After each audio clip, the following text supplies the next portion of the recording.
Retrouvez les 2 épisodes précédents en description. Dirige-toi vers ma sœur, Kaizel, à vitesse maximale. Au même moment à l'école, les orques se faisaient détruire par les soldats de Jinwoo. Personne n'en croyait leurs yeux, car les monstres qui les effrayaient tant se faisaient littéralement éclater la gueule sur le sol. Face à ce spectacle, tous les élèves étaient dans l'incompréhension totale de la situation. Seule Gina a compris qu'il s'agissait là des soldats de son frère, et voulut s'avancer car elle croyait qu'il était là. Mais le soldat de l'ombre l'arrêta immédiatement, car ce n'est pas encore fini. Même s'ils ont éliminé quelques orques, il y a encore d'autres ennemis. Au même moment, dans le portail d'où les monstres sont sortis, on retrouve un soldat ordinaire en train de rapporter à son chef que 3 hauts orques inconnus protègent les humains. Je suis Gurok Taru, chef de la tribu de la Lame Rouge. Emmène-moi là-bas immédiatement. C'est l'heure du massacre. Au même moment, dans le portail situé à Gangnam, en voyant les fourmis invoquées par notre héros, tous les chasseurs de la guilde chevalier étaient effrayés et voulaient tous quitter cet endroit. Mais leur chef savait très bien que s'il partait, il devrait faire face aux journalistes dehors. Il a alors décidé de prendre son courage à 2 mains et de continuer. Mais au même moment, Beru est apparu juste devant lui. Malgré sa peur, le chef de guilde déclara qu'ils peuvent y aller. Mais face au silence de Beru, le chef de guilde paniqua et demanda poliment s'ils peuvent avancer. Mais dès qu'il a prononcé ces mots, Beru a soudainement disparu. Et l'instant d'après, il est réapparu comme s'il n'était jamais parti. Beru jeta un truc comme si c'était un déchet au pied du chasseur. Puis il le regarda avec un air hautain. Après, il se tourna et se dirigea vers les profondeurs du donjon avec ses subordonnés. D'abord, dans l'incompréhension totale sur la situation, les chasseurs ont ensuite décidé de vérifier ce que Beru a jeté. Puis ils ont été choqués car il s'agit de la tête d'un chevalier de la mort, un monstre de haut rang. En voyant que Beru a tué un monstre aussi précieux en un instant, le chef de guilde était ravi. Il demanda même à ses subordonnés s'ils veulent toujours abandonner. Mais pendant qu'il était plongé dans ses pensées, ses subordonnés étaient déjà partis vers les fourmis, et ceux-ci demanda même s'ils comptent rester plantés là encore longtemps. Au même moment dans l'école de Gina, le combat faisait rage entre les soldats de Jinwoo et le chef des monstres sorti du portail. Tous les orques étaient ravis car leur chef semble dominer le combat. Les tatouages d'un orque sont le symbole de ses victoires. Ils reflètent le nombre d'ennemis que j'ai tués. Et toi, tu as l'air d'en avoir tué un paquet. Mais c'est tout ce que tu as? Dès qu'il a dit ces mots, Gurok Taru attaqua et demanda aux orques de Jinwoo de le distraire autant qu'il peut. Mais son attaque a été bloquée par un autre soldat des ombres. Gurok Taru a été surpris que l'on puisse bloquer sa lame, mais cela ne change rien et il a quand même détruit son ennemi. Cependant, le soldat de l'ombre n'est pas tombé à terre. Et l'instant d'après, tout son corps s'est régénéré. Est-ce un sort? Peu importe le nombre de coups que je porte, rien ne change. Je pourrais en tuer 100, voire 1000 sans problème, mais je dois en finir au plus vite. Car cette voix dans ma tête qui me dit de tuer les humains est de pire en pire. S'il bouge grâce à la magie, je n'ai qu'à m'occuper du mage. C'est sûrement cette fille. Gurok Taru a alors ordonné à tous ses subordonnés d'attaquer les orques de Jinwoo et d'attraper Gina. Il ajouta que les hauts orques sont vulnérables pendant qu'ils se régénèrent et qu'ils doivent donc continuer de les attaquer pour les occuper. Les monstres se sont alors mis à attaquer à plusieurs pour empêcher les soldats de Jinwoo de se régénérer. Et pendant qu'il faisait cela, Gurok Taru a mis la main sur Gina. Comme je le pensais, c'est bien toi. Maintenant, j'arrive clairement à ressentir ton mana. Très bien. Crève. Cependant, dès qu'il a dit ces mots, Gurok Taru a eu des sueurs froides dans le dos. Car il a senti qu'au loin, quelque chose approchait à grande vitesse. Figé par la peur, il s'est mis à trembler comme une feuille et laissa Gina tomber sur le sol. Merde. Quelque chose approche. Quelque chose de terrifiant.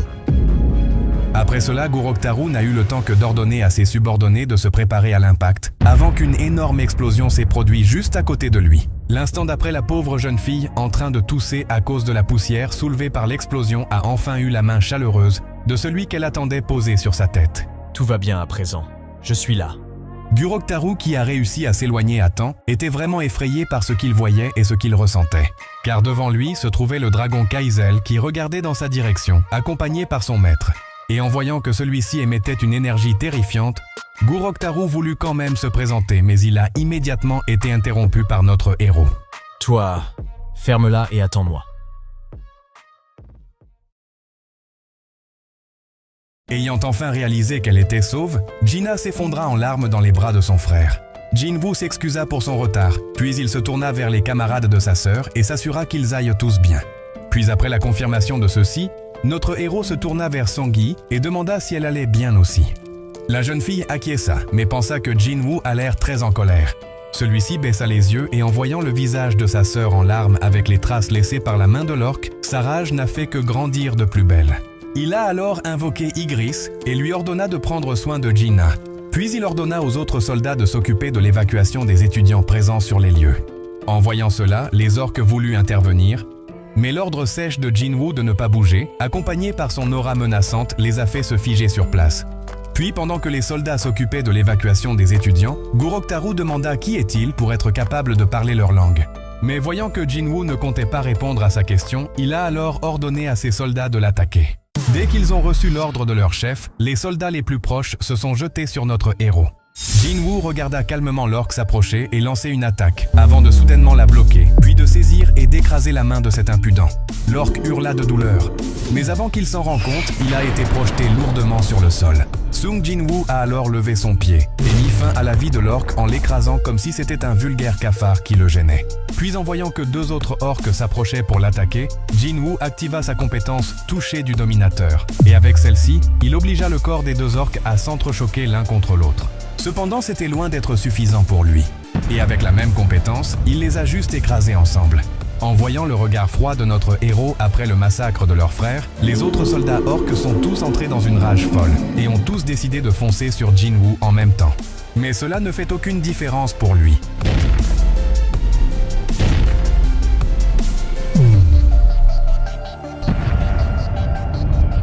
Car peu importe leur nombre, les écraser était beaucoup plus facile à faire qu'à dire. Face à ce spectacle, Guroktaru est resté bouche bée. Mais la main de Jin-Woo a fermé sa gueule, puis l'écrasa sur le mur non loin derrière.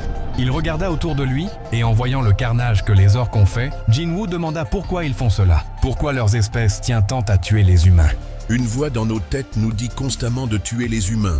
Et qu'en est-il de moi alors? Cette voix te dit-elle de me tuer moi aussi? Pardonnez-moi. Je t'ai posé une question, alors réponds.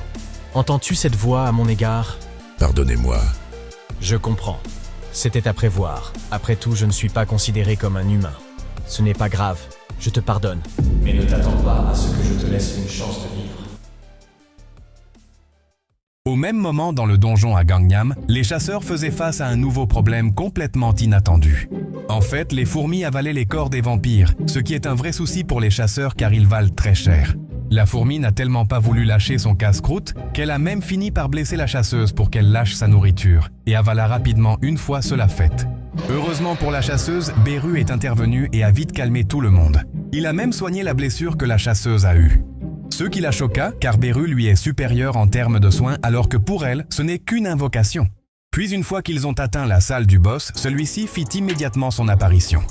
Une liche supérieure accompagnée par 10 chevaliers de la mort. En se rendant compte de cela, tous les chasseurs ont été effrayés. Car les liches supérieures sont réputées pour avoir annihilé la guilde du Dragon Doré, l'une des meilleures guildes de la Chine, et qui a provoqué une ouverture complète de donjons. Et c'est seulement grâce à Liu Jigang que ça n'a pas mal tourné. De simples rangs A comme eux n'ont aucune chance de la vaincre, et ça tout le monde en est conscient. Mais comme si ce n'était pas assez, tous les vampires qui n'ont pas été mangés par les fourmis sont revenus à la vie et se dirigea vers eux. Le chef de guilde a alors immédiatement ordonné à ses subordonnés de bloquer la porte. Et la mage du groupe a alors activé sa compétence « Mur sacré » pour faire cela. Cependant, la chasseuse prévient immédiatement qu'elle ne tiendra que 5 minutes maximum. Le chef de guilde croyait que la situation était désespérée, mais il a oublié un détail. Beru était sur les lieux, avec pour ordre de les protéger. Vous êtes l'armée des ombres? Pourquoi l'armée personnelle du roi nous attaque? Nous avons été choisis par le roi, contrairement à vous. C'est impossible.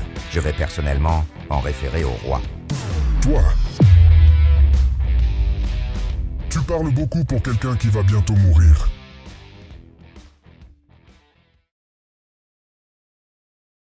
Encore une fois, la puissance de Beru a été prouvée, car il a eu en un seul coup le monstre qui faisait trembler les chasseurs. La liche supérieure a été complètement impuissante face à la fourmi et n'a rien pu faire quand Beru a arraché son cœur. Puis quand Beru l'a détruit, la liche s'est tout simplement vaporisée. Et dès que cela s'est produit, la vie quitta tous ses soldats et ils se sont tous effondrés sur le sol. Encore une victoire écrasante pour Beru. Je savais qu'il était fort, mais pas à ce point. Avec cette puissance, le chasseur Sung Jin-Woo n'avait même pas besoin d'entrer dans le donjon. Il pouvait juste laisser ses invocations faire le travail pour lui. C'est vrai. Avec de telles invocations, sa puissance personnelle est bien plus grande que celle de n'importe quelle guilde de Corée du Sud. Grand frère, ne perdons pas de temps et fusionnons avec la guilde de Sung Jin-woo. Pas besoin puisqu'on a déjà fait une alliance. De ceux qu'on a vus aujourd'hui, tu penses vraiment qu'il a besoin de notre aide? Réfléchis-y. Penses-tu qu'il peut contourner la loi pour sa guilde juste parce que c'est lui? Comment ça, grand frère? Même si ses invocations peuvent nettoyer un donjon, il doit quand même respecter le nombre minimum de membres pour les raids. Nous serons donc la force de soutien et le chasseur Sung Jin-woo sera la main d'œuvre. Je vois, c'est donc du gagnant-gagnant. Mais si on fait ça, c'est comme si on profitait de lui, non? Considérons-nous plutôt comme des soutiens fiables. Au même moment à l'école de Gina, les secours étaient en train de sortir les derniers survivants de l'attaque, et les parents de ceux qui ont été tués par les orques ont retrouvé la dépouille de leurs enfants. C'est ainsi que cette tragédie s'est terminée. Les 213 lycéens qui se sont échappés au début sont sains et saufs. Mais sur tous ceux qui étaient encore à l'intérieur, seuls 10 ont pu être sauvés et les autres ont tous péri. Cet incident aurait pu être prédit et évité. Regardez ça. Ce graphique montre une augmentation du nombre de portails autour de Séoul ces 6 derniers mois, et celui-ci représente celui du monde entier. Il a sensiblement augmenté. Et comme de plus en plus de monstres apparaissent dans les portails, le nombre de chasseurs augmente également, comme pour maintenir un équilibre. Quelque chose est en train de changer. Donc de quoi voulez-vous me parler exactement? Tous les grandes puissances du monde veulent entrer en contact avec vous, chasseur Sung Jin-woo.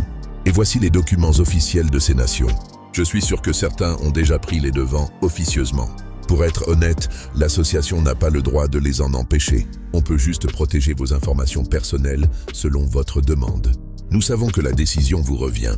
Mais j'ai peur que notre pays ne soit pas capable de surmonter les changements à venir si vous nous quittez. Nous sommes arrivés. Votre sœur est admise dans cet hôpital. Chasseur Sung Jin-woo, nous vous fournirons tout ce qui sera en notre pouvoir. Alors pourriez-vous rester en Corée du Sud, s'il vous plaît?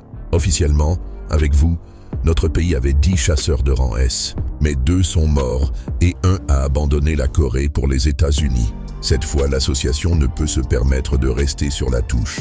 Donc, s'il vous plaît, dites-nous ce dont vous avez besoin. Dans ce cas, me laisseriez-vous entrer seul dans les donjons de haut rang à partir de maintenant? Me demandez-vous de vous dispenser de respecter l'effectif minimum? En effet. L'effectif minimum est une sécurité pour les chasseurs, car la politique de l'association est d'empêcher les chasseurs d'entrer dans un donjon sans préparation et d'y perdre la vie. Me demandez-vous de faire une dérogation juste pour vous? Oui, c'est cela. Sera-t-il difficile d'accéder à ma requête? Je pense que c'est possible. Laissez-moi faire. Au même moment, dans la guilde Hajin, on retrouve Jin-ho, en train de discuter au téléphone avec sa cousine. Jin-ho était en train d'essayer de la convaincre de rejoindre leur guilde car, pour rappel, ils cherchent toujours une 3e membre pour pouvoir créer officiellement leur guilde. Me demandes-tu de rejoindre une guilde qui n'est même pas encore créée? Gino, es-tu sûr de ne pas te faire arnaquer par un type louche? Si tu savais qui est ce type louche dont tu parles, tu serais choqué. Sérieux? C'est qui? Puis un peu plus tard. C'est donc elle, la personne dont tu parlais? Oui, voici Yoo Soo-hyun, ma cousine, mais aussi une chasseuse de rang A. J'y crois pas. Je suis en face du vrai Sung Jin-woo. On dirait que tu es une vraie célébrité maintenant. Et dire que je rencontre celui qui a ruiné l'interview de Lee Min-sung. N'es-tu pas surprise par la mauvaise chose? Gino est un rang D et sa cousine est au rang A. Y a-t-il une condition héréditaire pour s'éveiller? Si tu rejoins notre guilde, il pourrait y avoir de nombreux articles sur toi. Ça te va? Oui, c'est toujours mieux que d'avoir affaire à Yoo Jin-sung. Yoo Jin-sung, c'est qui déjà? C'est mon grand frère. Je t'ai déjà parlé de lui. Excusez-moi. Est-ce qu'on peut prendre un selfie que je mettrai sur mes réseaux? Est-ce que vous savez de quoi vous parlez? Vous voulez que les invocations comptent comme des membres de raid? Et vous croyez vraiment que ça va marcher?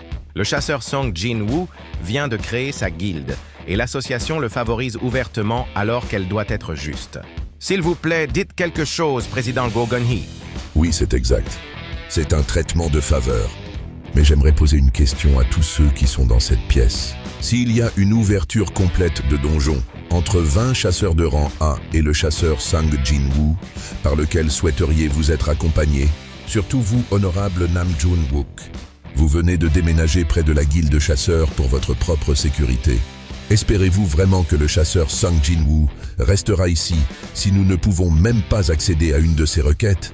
alors que beaucoup de pays est déterminé à le recruter pour leur propre sécurité.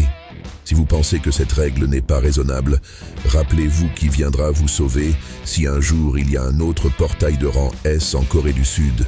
Au même moment, la cousine de Jinho a publié le selfie qu'elle a prise et elle a eu un sacré buzz. En voyant cette photo, Cha Hae-in, à qui on a refusé le poste, a été tellement jalouse qu'elle a même hurlé de frustration. Retrouvez-moi samedi prochain à la même heure pour le prochain épisode de Solo Leveling.